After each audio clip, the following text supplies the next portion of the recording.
کہ بندہ کسی کی نعمت دیکھ کر یہ تمنا کرے کہ یہ نعمت اس سے چھن جائے اور مجھے مل جائے، اور اگر مجھے نہ ملے تو کم از کم اس کی تو برباد ہو جائے۔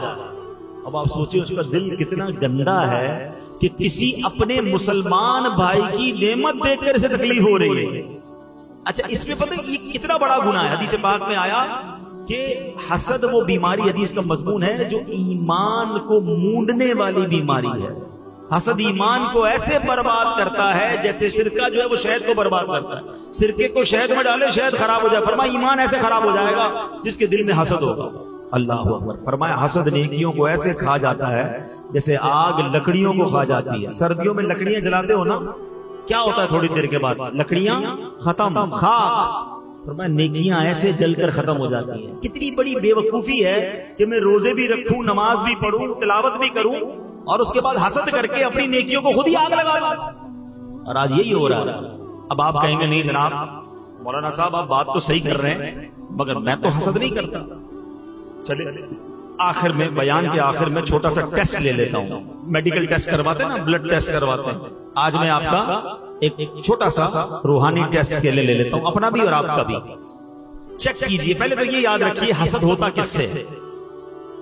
حسد کبھی بھی اس بندے سے نہیں ہوتا ہے جس کو آپ جانتے نہیں۔ ایسا نہیں ہوگا کہ ملیر میں رہنے والے کو برازیل میں رہنے والے سے حسد ہو جائے جس کو جانتا ہی نہیں ہے۔ حسد نارملی آپ کے رشتہ دار میں سے آپ کو ہوگا، آپ کے دوستوں میں سے آپ کو حسد ہو جائے گا، یا آپ جیسا کام کرنے والوں سے حسد ہو جائے گا۔ اتنا مردود ہے شیطان ہے کہ عام مسلمانوں کو تو حسد کرواتا ہی کرواتا ہے، نیک لوگوں کو بھی حسد کروا دیتا ہے۔ ناتخواں کو ناتخواں سے حسد کروا دے گا اگر جس کے دل میں آ جائے۔ قاری صاحب کو قاری صاحب سے حسد ہو جائے گا، اچھا بیان کرنے والے کو دوسرے بیان کرنے والے سے حسد، کیونکہ یہ کیوں آگے بڑھ رہا ہے، اس کا نام کیوں ہو رہا ہے۔ ٹھیک ہے، تو اب پہلے چیک کیجئے کہ آپ کے دوستوں میں سے، رشتہ داروں میں سے، یا آپ جیسا کام کرنے والوں میں کوئی بندہ ایسا ہے، یہ پہلا ٹیسٹ دے رہا ہوں، پہلا سوال، کوئی ایسا ہے کہ جب بھی اس کو کوئی نعمت ملتی ہے آپ کو تکلیف ہوتی ہے؟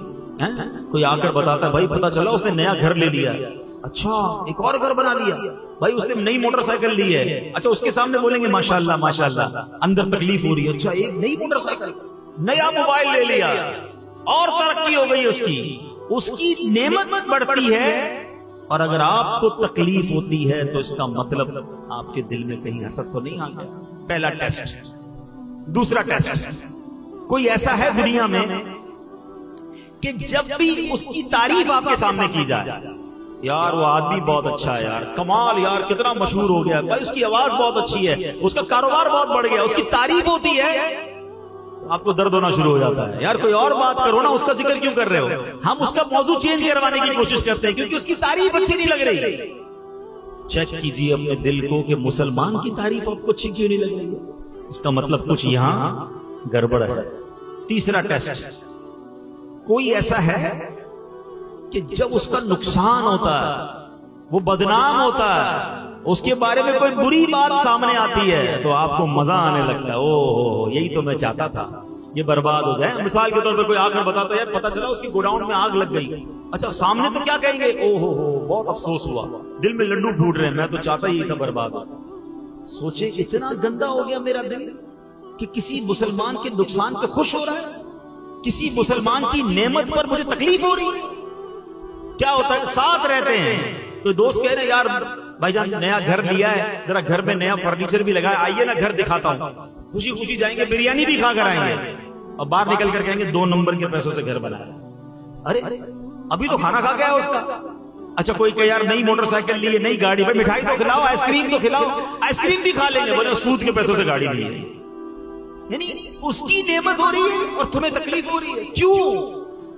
کسی کی نوکری بڑھ جائے، کسی کو ویزا لگ جائے، کوئی حج پہ جانے والوں سے حسد کر رہے ہوتے ہیں، حالانکہ حج تو ہے ہی بلاوے کا، اس کو اللہ نے بلایا، تکلیف تمہیں کیوں ہو رہی ہے؟ جناب اتنے الٹے کام کرتا ہے اور دیکھو حج پہ جا رہا ہے، پتہ نہیں کدھر سے پیسے جمع کیے، وہ جانے، اس کا رب جانے، تم کون ہوتے ہو؟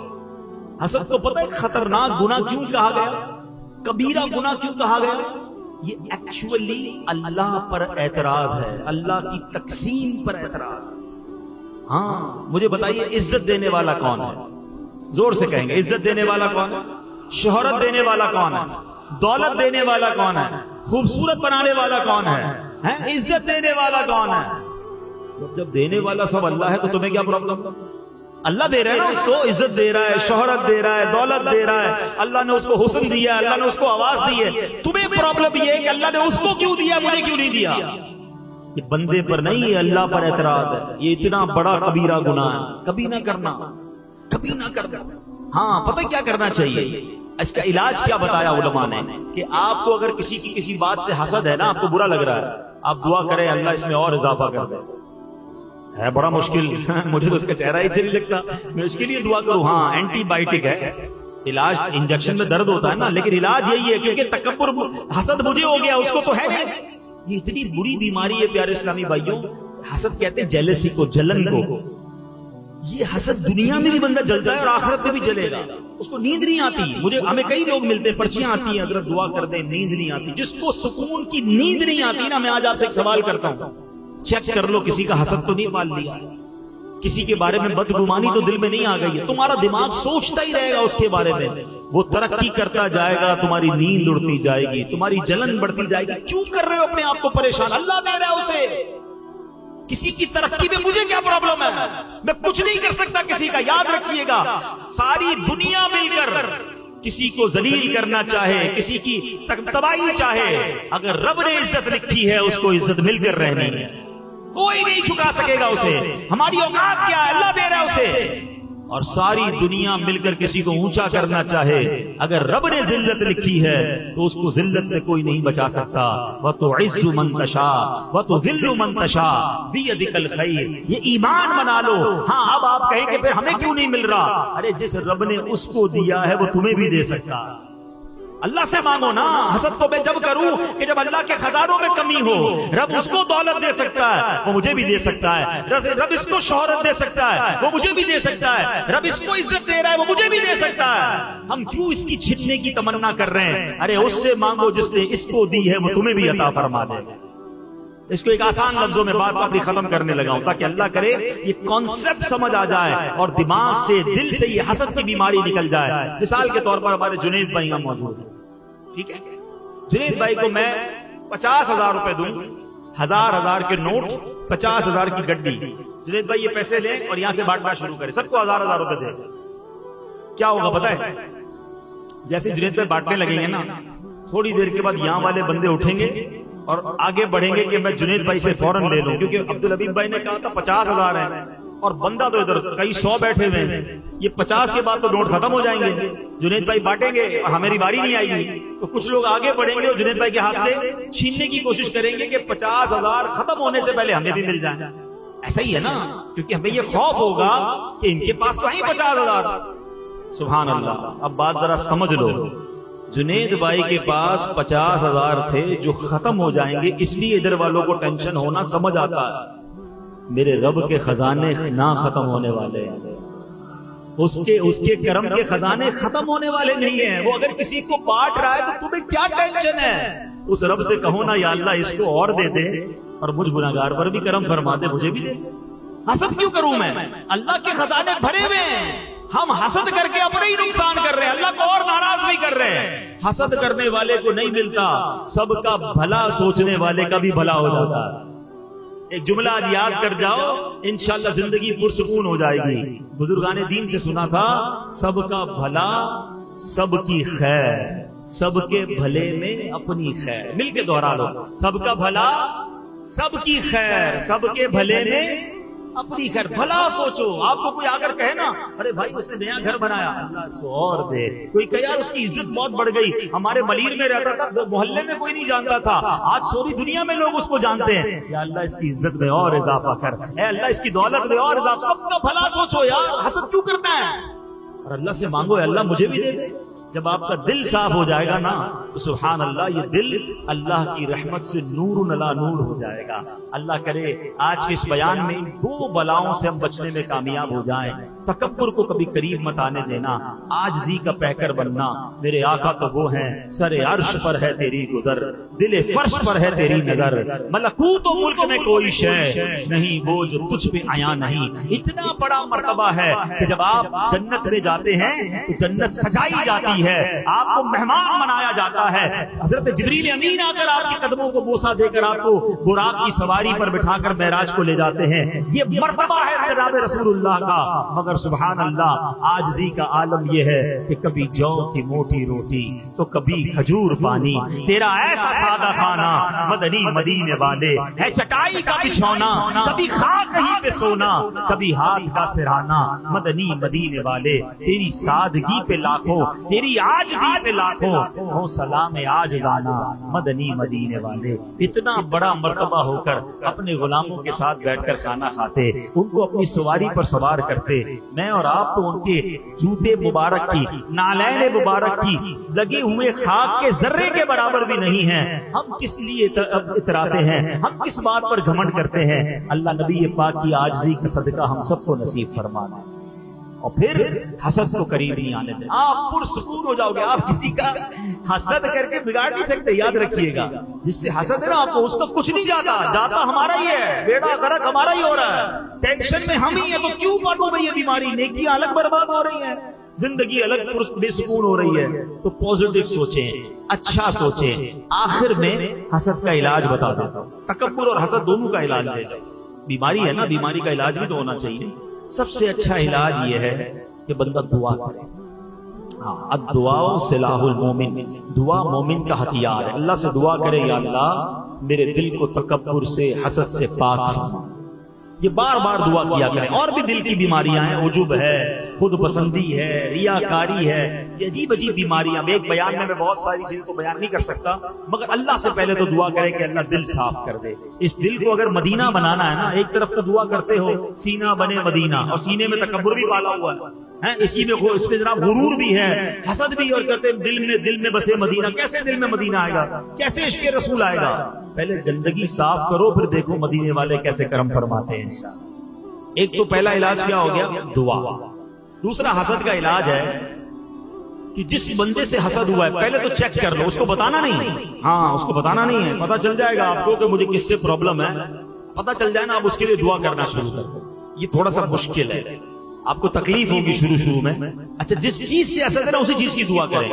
کہ آپ کو اس کی دولت سے تکلیف ہوتی ہے، یا اللہ اس کے مال میں اور برکت دے دے. کسی کی شہرت سے تکلیف ہے، اللہ اس کی شہرت میں اور اضافہ کر دے. کسی کے حسن سے تکلیف ہے، یا اللہ اس کے حسن میں اور برکت دے دے. تو آپ کہیں گے یار کیسی بات کر رہے ہیں مولانا صاحب، بندہ ہی اچھا نہیں لگتا، کیسے دعا کروں گا؟ ہاں دعا کرو گے تو تکلیف ہوگی، مگر ایک وقت آئے گا کہ آپ کا دل جب صاف ہو جائے گا نا، تو آ کر کہے گا یار اس کی دولت میں اور اضافہ ہو گیا. آپ کہیں گے میں بھی تو دعا کرتا ہوں، اضافہ تو ہونا ہی تھا، ہے نا؟ دل صاف ہو جائے گا.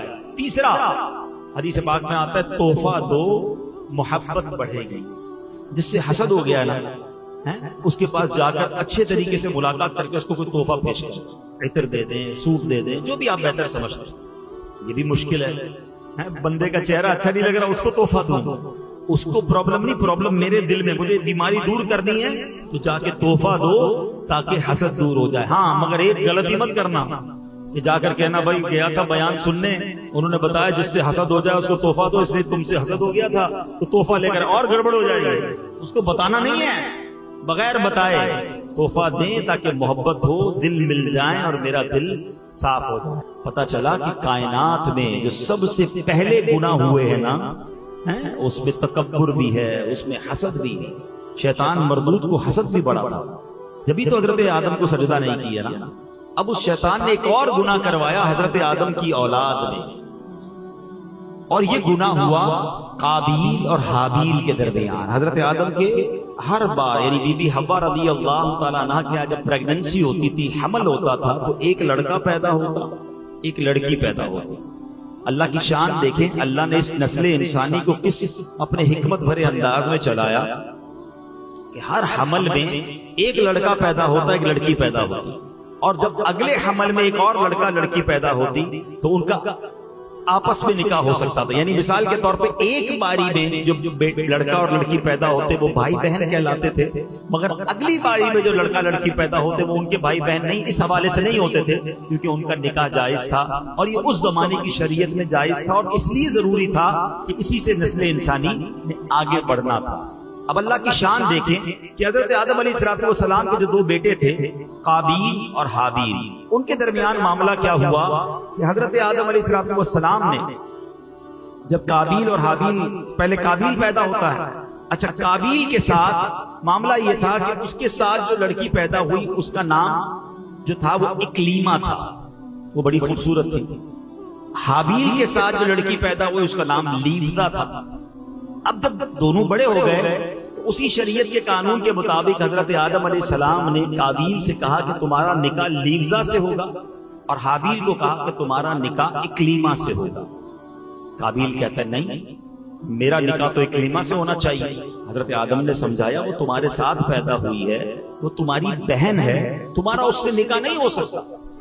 وہ کہتا ہے نہیں، یہ تو آپ کا بنایا ہوا اصول ہے نا، میں نے نکاح کرنا ہے تو اکلیما سے ہی کرنا۔ اب حضرت آدم علیہ نبینا علیہ السلام نے کہا اچھا ٹھیک ہے، ایسا کرو کہ تم دونوں بھائی اپنی اپنی قربانیاں پیش کرو، اللہ کی بارگاہ میں قربانی پیش کرتے ہیں، جس کی قربانی قبول ہو جائے گی ہم سمجھیں گے کہ اس کی بات مان لی گئی۔ اب کیا ہوا، اس زمانے میں صدقہ یا جو بھی پیش کیا جاتا تھا صدقہ، وہ قبول کیسے ہوتا تھا، قربانی کیسے قبول ہوتی تھی کہ آسمان سے آگ آتی تھی اور اس صدقے کو اس کو آگ لے کر چلی جاتی تھی۔ سرکار دو عالم علیہ السلام کی امت پر ایک اور مہربانی پتہ ہے کیا کی ہے؟ بہت ساری مہربانیوں میں ایک مہربانی یہ ہے کہ ہمارا صدقہ، ہماری قربانی ہم خود بھی استعمال کرتے ہیں، ہم آپس میں غریبوں میں بانٹ دیتے ہیں۔ ہماری قربانی کو آگ نہیں کھاتی، ورنہ پہلے جو بھی چیز پیش کی جاتی تھی وہ آگ لے جاتی تھی۔ سمجھ رہے بات کو؟ ہم آج کل کیا کرتے ہیں، صدقہ غریبوں میں بانٹ دیتے ہیں، رشتہ داروں میں بانٹ دیتے ہیں، قربانی کرتے ہیں، خود بھی کھاتے ہیں، دوسرے لوگ بھی کھاتے ہیں۔ ایسا نہیں تھا پہلے، یہ بھی اس امت پر مہربانی کی گئی ہے۔ تو بہرحال اب کیا ہوا کہ دونوں نے اپنی اپنی قربانی پیش کی۔ قابیل کھیتی باڑی کرتا تھا اور حابیل جو تھے وہ بکریاں چراتے تھے۔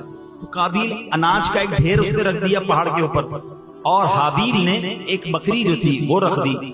اب ایسا ہی ہوا کہ آگ آئی اور آگ آ کر بکری کو جو ہے وہ لے گئی اور قابیل کے گندم کو چھوڑ دیا گیا۔ اس کا مطلب یہ ہوا کہ حابیل کی قربانی قبول ہو گئی، اور حضرت آدم نے یہی فرمایا کہ اب اکلیما کا حقدار یہ ہے۔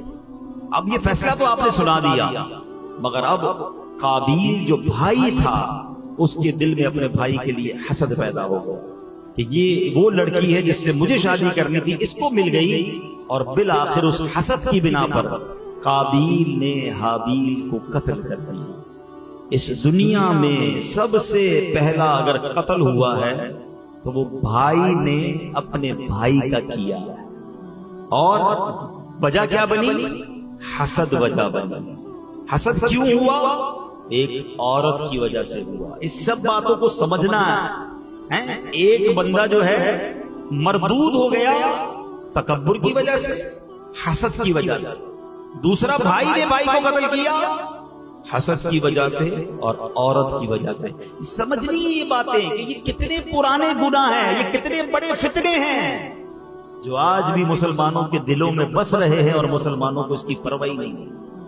حدیث پاک کا مضمون ملتا ہے کہ جب تک دنیا میں کوئی بھی قتل ناحق کیا جائے گا، اس کا گناہ جو ہے قتل کرنے والے کو تو ملے گا ہی، قابیل کو بھی ملے گا، کیونکہ اس نے یہ طریقہ ایجاد کیا۔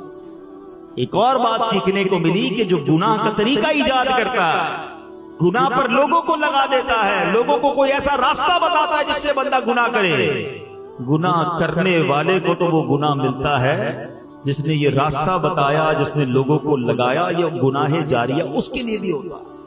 سیکھیں ان باتوں سے۔ آج کل تو مزہ آتا ہے لوگوں کو، خود بھی گناہ کرتے ہیں، دوستوں کو بھی بتاتے تم بھی کرو، فلاں چیز دیکھ کر آیا ہوں، فلاں غلط جگہ پر ہو کر آیا ہوں۔ اب تو سوشل میڈیا کا زمانہ ہے، خود کوئی گندی چیز، کوئی بری چیز دیکھی، اس کو پھر شیئر بھی کر دیا، تم بھی دیکھو، تاکہ سارے دیکھتے رہے اور اسے گناہ ملتا رہے۔ کچھ گناہ تو بڑے عجیب گناہ ہیں، گناہ بے لذت کہیے اس کو۔ اپنے موبائل فون میں میوزیکل ٹیون رکھیں گے، عجیب عجیب گانے ہیں، ہم کسی بندے کو فون کریں وہ سن بھی نہیں رہا، ہمیں میوزک سنا رہا ہے۔ ارے بھائی تمہیں عقل نہیں ہے؟ ہر بندہ کال کرے گا، گناہ تمہیں بھی ملے گا، اس کو بھی بیچارے کو سننا پڑ رہا ہے۔ ایسی بہت ساری چیزیں ہیں۔ اپنی گاڑی کے پیچھے بے پردہ عورت کی تصویر لگا دیں گے، خود گاڑی چلا رہا ہے، پیچھے جتنے لوگ ہیں بےہودہ تصویر دیکھو، خود بھی گناہ کماؤ، مجھے بھی گناہ پہنچاؤ۔ کیا ہو گیا ہمیں؟ پہلے ہی گناہ ہمارے تھوڑے جو ہم گناہ جاریہ والے کام کر رہے ہیں۔ اس کے برعکس سبحان اللہ، جو نیکی کے راستے پر کسی کو لگا دے، ہیں، کسی کو نمازی بنا دے، کسی کو درود پڑھنے والا بنا دے، کسی کو سچے راستے پر لگا دے. سبحان اللہ. جو عمل کرے گا اس کو تو ثواب ملے گا، اور جس نے اس کام پر لگایا ہے وہ سب کا ثواب بھی اسے ملتا رہے گا. مبارک ہو دعوت اسلامی والوں کو، مبارک ہو ان علماء کرام کو، مبارک ہو مسجد کے خطیب و امام صاحبان کو جو بیانات کرتے ہیں، جو درس دیتے ہیں. کتنی بڑی نیکی ہے. کوئی ایک بیان میں نمازی بن جائے، کوئی ایک بیان میں گناہ کو چھوڑ دے، کوئی ایک بیان سنے ذکر و اذکار کرنے والا، درود پڑھنے والا بن جائے، کوئی حرام روزی چھوڑ دے، کوئی ماں باپ کو ستانا چھوڑ دے. آپ نے تو اس سے یہ کام کروا دیا. انشاءاللہ وہ جب تک نیکی کرتا رہے گا اس کو تو ثواب ملے گا، جس نے یہ کام بتایا سکھایا تھا انشاءاللہ اسے بھی ثواب ملتا رہے گا. ایک بزرگ کے بارے میں آتا ہے، وہ کہتے ہیں لوگوں کو مجھے روزانہ 25 نمازوں کا ثواب ملتا ہے.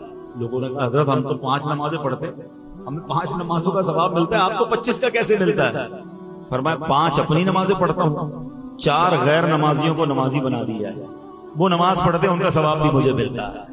کتنا پیارا کاروبار ہے، کیسی زبردست یہ نیکی ہے. اللہ کرے یہ بات سمجھ آ جائے. دعوت اسلامی والے آپ کو بار بار کہتے ہیں نا مدنی قافلوں میں سفر کیا کریں، ہمارے ساتھ چلیں اجتماع کے اندر. یہ بہت اچھی نیکی ہے. سایہ جایا کریں ان کے ساتھ مدنی قافلوں میں. کبھی آپ کسی کو نماز کی دعوت دیں گے، کسی کو فجر کے لیے اٹھائیں گے، کسی کو انشاءاللہ اجتماع میں لائیں گے، ہمیں نہیں پتا. ہم کسی کو لے کر آ رہے ہیں اور وہ جناب گناہوں کو چھوڑ دے، نیکیوں پر عمل کرنے والا بن جائے، آپ کے ثواب کا میٹر جاری ہو جائے گا. چلیں آج یہ نیت کر لیں کہ زندگی بھر انشاءاللہ گناہ جاریہ والے کام سے اپنے آپ کو بچائیں گے انشاءاللہ، اور کوشش کریں گے کہ صدقہ جاریہ والے کاموں میں حصہ ملائیں گے انشاءاللہ. اب کیا ہوا، قابیل نے حابیل کو قتل تو کر دیا، مگر جس کو پتا نہیں تھا لاش کو کرنا کیا ہے، اس وقت تک تو مرا ہی نہیں تھا نا. اب تو ہمیں پتا ہے کہ مرنے کے بعد دفنایا جاتا ہے، اس وقت تک تو دنیا میں کوئی مرا ہی نہیں تھا. اب اس نے کیا کیا، اپنے بھائی کی لاش کاندھے پر اٹھا کر کئی دنوں تک گھومتا رہا، کروں کیا اس لاش کا. پھر اللہ کی شان دیکھیں، قرآن پاک میں یہ واقعہ موجود ہے کہ اللہ کریم نے 2 کوے بھیجے، ان کی آپس میں لڑائی ہوئی اور ایک کوے نے دوسرے کوے کو مار دیا. جب وہ مر گیا تو پنجے سے زمین کھود کر اس کوے نے دوسرے کوے کو زمین میں دبا دیا. تو قابیل کو پتا چلا کہ اچھا لاش کو دفنایا جاتا ہے. اب اس نے اپنے بھائی کو دفنایا، مگر اس کے چہرے کا نور چھن گیا. وہ بڑی عجیب و غریب آفت میں مبتلا ہوا اور آخرکار وہ بھی دنیا سے چلا گیا. تو اے میرے پیارے اسلامی بھائیوں، جو بات میں سمجھانا چاہتا ہوں، جو میسج میں آج دینا چاہتا ہوں کہ ان 2 بڑی برائیوں سے اپنے آپ کو ہمیشہ بچائیے گا. ایک ہے تکبر اور ایک ہے حسد. یہ اتنی خطرناک بیماریاں ہیں جو انسان کو برباد کر دیتی ہیں. تکبر کرنے والوں کے بارے میں آتا ہے، بچپن سے ایک حدیث آپ نے بھی سنی ہے، میں نے بھی سنی ہے. حدیث پاک کا مضمون ہے کہ جس کے دل میں رائی کے دانے کے برابر تکبر ہوگا وہ جنت میں نہیں جائے گا. رائی کا دانہ کتنا ہوتا ہے؟ اتنا سا دانہ ہوتا ہے، جیسے سونف نہیں ہوتی، اتنا. مجھے بتاؤ اتنے دانے کے مطابق تکبر ہوگا وہ جنت میں نہیں جائے گا. جس کا پورا دل ہی تکبر سے بھرا ہوگا اس کا کیا حال ہوگا. شیطان نے ایک ہی بار تکبر کیا نا، کہا میں اس سے بہتر ہوں، انا خیر من. اور جو روز تکبر کرتا ہے اس نے ایک بار تکبر کیا وہ برباد ہو گیا، اور جو روز تکبر کر رہا ہے اس کا کیا حال ہوگا. پلیز اپنے آپ کو اس سے دور رکھیے. اور تکبر کیا ہے؟ کسی کو اپنے سے کمتر سمجھنا. اچھا بعض اوقات جب بھی تکبر کی بات ہوتی ہے نا تو ذہن میں بات یہ آتی ہے تکبر تو پیسے والے کرتے ہیں، ہم تو غریب لوگ ہیں. نہیں، یہ بھی شیطان کا بار ہے، ہمیں علم نہیں سیکھنے دیتا. تکبر یقیناً مالدار لوگ بھی کرتے ہیں، مگر علماء نے تکبر کے 8 اسباب لکھے ہیں. ہاں، اس میں سب سے پہلا سبب پتہ کیا ہے؟ وہ ہے علم. ہاں، علم بھی تکبر لاتا ہے. کیوں؟ جب بندہ عالم بن جائے یا بہت ساری نالج آ جائے وہ دوسروں کو حقیر سمجھنے لگتا ہے. میرے پاس تو اتنا کچھ ہے، اس کو تو آتا ہی کچھ نہیں ہے. تو یہی تو تکبر ہے نا کہ اس کو کچھ نہیں آتا، مجھے سب آتا ہے. روایتوں میں آتا ہے من قال انا عالم فهو جاہل. جو اپنے آپ کو کہے کہ میں عالم ہوں، فرمایا وہ جاہل ہے. علم سیکھنا ہے مگر تکبر نہیں آنا چاہیے. دوسرا ریزن علماء نے لکھا عبادت. عبادت بھی تکبر لاتی ہے. ہاں، اب کوئی 5 وقت کا نمازی ہے، تہجد گزار ہے، بہت اچھی بات ہے، لیکن اگر وہ دوسروں کو سمجھ رہا ہے کہ دیکھو یار یہ تو کچھ پڑھتے ہی نہیں، میں 5 ٹائم کی نماز پڑھتا ہوں، یہ تو صرف جمعے کی نماز پڑھتا ہے، اس کو تو آتا جاتا کچھ نہیں. تو کہیں ایسا نہ ہو کہ آپ کی ساری عبادت برباد کر دی جائے. یہ بات یاد رکھیے. وہ ایک واقعہ ہے نا کہ ایک بزرگ اپنے بیٹے کے ساتھ کہیں سفر پر جا رہے تھے. رات ہوئی, تہجد کا وقت ہوا, باپ بیٹے نے اٹھ کر تہجد پڑھی. سارے قافلے والے سو رہے تھے, صرف باپ بیٹے اٹھے تہجد پڑھنے کے لیے. تو بیٹا والد صاحب سے کہتا ہے, ابا جان یہ کیسے لوگ ہیں, سارے سو رہے ہیں, کوئی نہیں اٹھا تہجد پڑھنے کے لیے. تو بیٹا والد صاحب کہتے ہیں, بیٹا تو بھی سویا رہتا تو ہی ٹھیک تھا. بات بڑی پتے کی ہے. تہجد پڑھ کر اگر دوسروں کو حقیر جاننا ہے تو بہتر تھا تو بھی نہ پڑھتا تہجد. عبادت ضرور کرنی ہے مگر کسی کو حقیر نہیں جاننا. پھر مالدار, پیسے ہوتے تو غریب سے تکبر کر رہے ہوتے ہیں. خوبصورتی بھی تکبر لاتی ہے. بندہ کہتا ہے میں خوبصورت, اس کا رنگ سانولا. طاقت تکبر لاتی ہے. میری باڈی اتنی مضبوط, میری اتنی طاقت, یہ بیچارہ کمزور, یہ میرے سامنے کیا کرے گا. اقتدار تکبر لاتا ہے. کسی کو سیٹ مل جائے وہ سمجھتا ہے باقی کی حیثیت ہی کوئی نہیں, مسل کے رکھ دوں گا. یہ اقتدار پر, دولت پر, خوبصورتی پر, طاقت پر تکبر کرنے والوں کبھی اترانا نہیں. رب جب چاہے یہ سب واپس لے سکتا. ہم نے بڑے بڑے خوبصورتی والوں کو ایسی ایسی بیماریوں میں پڑتے دیکھا کہ چہرہ دیکھنے کے قابل نہیں تھا. بڑے بڑے طاقتور پہلوانوں کو بستر پر پڑتے دیکھا کہ اپنے پیروں پہ کھڑے نہیں ہو سکتے. بڑے بڑے مالداروں کو راتوں رات کنگال ہوتے دیکھا ہے. بزرگوں سے پوچھو یہ جن کی زندگی گزری, انہوں نے دیکھے ہوں گے ایسے کہ زکات دینے والا دنوں کے اندر زکات لینے والا بن جاتا.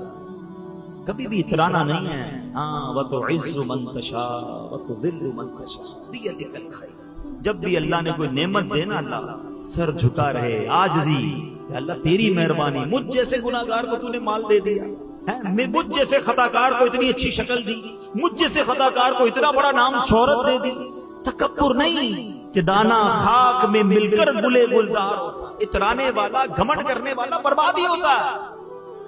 اللہ کرے یہ بات سمجھ آ جائے کہ تکبر اس کائنات میں ہونے والے سب سے اولین گناہوں میں سے گناہ ہے, اور اس کا نتیجہ بربادی ہے. روایتوں میں آتا ہے تکبر کرنے والے کو قیامت کی چوٹیوں کی شکل میں لایا جائے گا اور لوگ ان کے اوپر سے چلتے ہوئے گزر رہے ہوں گے. یہ جو بڑے بڑے تکبر کرتے نا, غریب آدمی کو قریب نہیں آنے دیتے, کبھی بھی نہ کیجیے گا ایسے. بلکہ مشورہ دوں گا کہ جس کو کوئی منہ نہ لگائے, جس کو کوئی قریب نہ بٹھائے, آپ اس کو اپنے قریب بٹھایا کریں, پیار دیا کریں. انشاءاللہ اس کی دعا لگ گئی تو تمہارا بیڑا پار ہو جائے.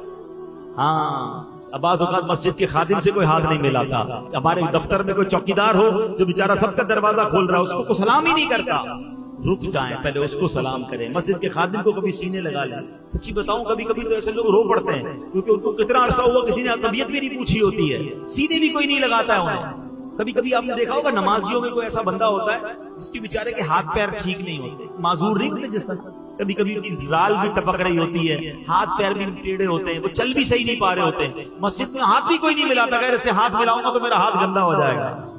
نہیں نہیں نہیں, یہ لاٹری ہے بندہ, میں صحیح بتا رہا ہوں. جا کر اس کو سینے لگا لو, اس سے دعائیں لے لو, کیونکہ شاید کئی مہینوں سے کسی نے اس کو سلام نہیں کیا ہوگا. یہ رو پڑے گا تمہارے سامنے, لیکن کیا پتا اس کے دل سے ایسی دعا نکلے گی کہ تمہارے کتنے بگڑے کام سنور جائے.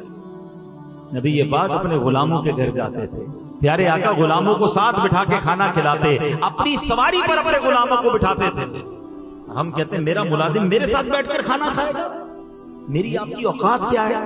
اگر آج جو دیا ہے وہ رب نے دیا ہے, کبھی اترانا نہیں. انشاءاللہ آپ عاجزی کر کے دیکھیں, اللہ آپ کی عزتوں میں اور اضافہ فرمائے. اور جو دوسرا گناہ ہے حسد, اللہ اکبر, یہ تو ایسا دلوں میں بس گیا, بھائی کو بھائی سے, بہن کو بہن سے, دوست کو دوست سے حسد ہو گیا. کہتا کوئی نہیں ہے مگر دل میں پال کے بیٹھے. اللہ پاک ہمیں دل کی بیرونی بیماریوں سے بھی اور اندرونی بیماریوں سے بھی شفا عطا فرمائے, اور ہمارے سینے کو جناب رسول اللہ صلی اللہ علیہ وسلم کے عشق کا مدینہ بنا دے. آمین بجاہ النبی الامین صلی اللہ علیہ وسلم. صلو علی الحبیب.